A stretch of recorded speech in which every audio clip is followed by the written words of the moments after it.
Addiction, Part 1 by thestraggletag. Thanks for listening.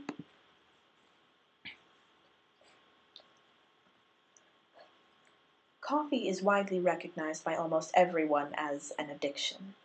There was no scientific room for doubt, nor mistaking what happened when you went from drinking several cups of it to quitting cold turkey for anything other than withdrawal. It was quite common then for people to visit a coffee shop more than once a day, and regular patrons were, to many establishments, their everyday bread and butter. So hardly anyone in the busy Starbucks squarely in the middle of New York City's financial district batted an eye when one of their usually morning rush customers started showing up during lunchtime and late in the afternoon.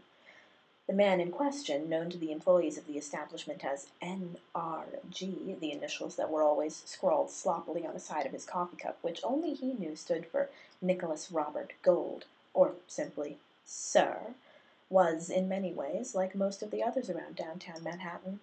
Sharply dressed in a well-tailored suit, usually of a dark color, with an impeccable and equally expensive shirt and tie, and a long coat in winter.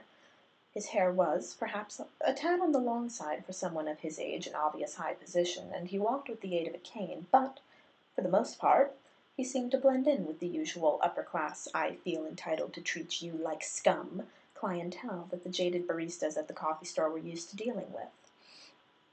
The young men and women working there had, as a result of the rather rude way they were treated, the lousy tips some of these Armani-clad men and Calvin Klein-dressed women left them, and the general disdain in which they held their job, every barista in the world seemed to be some undergrad genius deigning to work as a menial laborer in order to finance the education that would enable them to one day be rich, important people someday in the future, acquired the sensibility of a rock and the manners of a savage, and would alternate between being coffee-serving machines without soul and passive-aggressive little brats, gleeful at the opportunity to make customers wait, mess up coffee orders, and generally be unhelpful all around.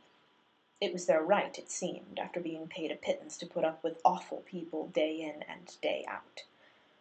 Had it not been for Mr. Gold's secretary and her complete and utter inability to turn coffee beans and water into a consumable drink, the notorious yet inconspicuous CEO of Imp Incorporated would never have willingly subjected himself to the whims and moods of the unsavory coffee servers, mostly young jocks by the look of things, who liked to watch him lean heavily on his cane while they prepared some young girl's non-fat venti mocha latte before his tall black coffee, in spite of the fact that he had ordered first, just because A, they could, and B, they might get the girl's digits if they played their cards right.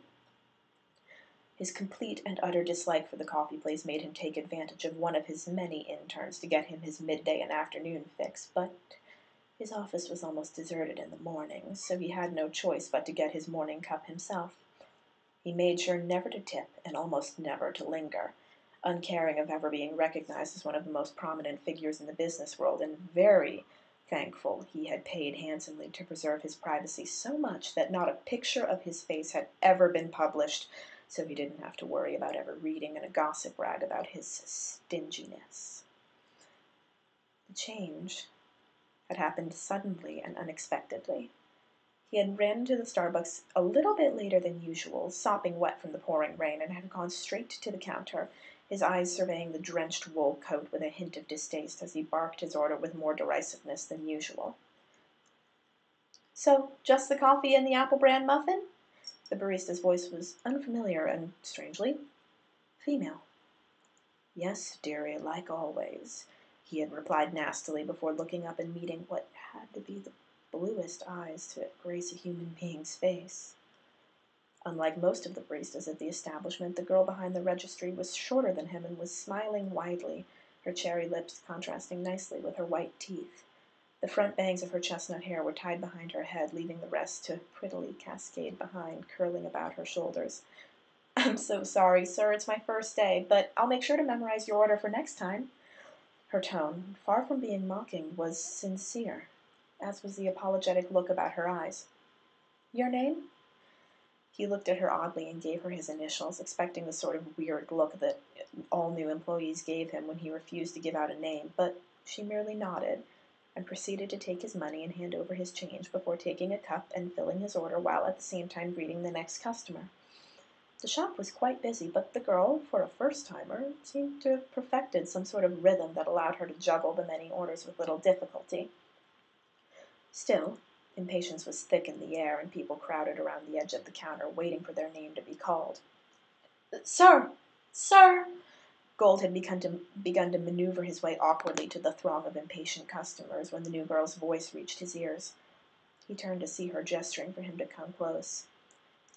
"As you can see, things are getting kind of busy in here. Would you mind waiting for your coffee on the table over there?" She pointed to an empty table near the front door. "If more people gather around, it'll make it impossible to circulate. I'll bring you your order, and I'll bring—" "Fuck me!"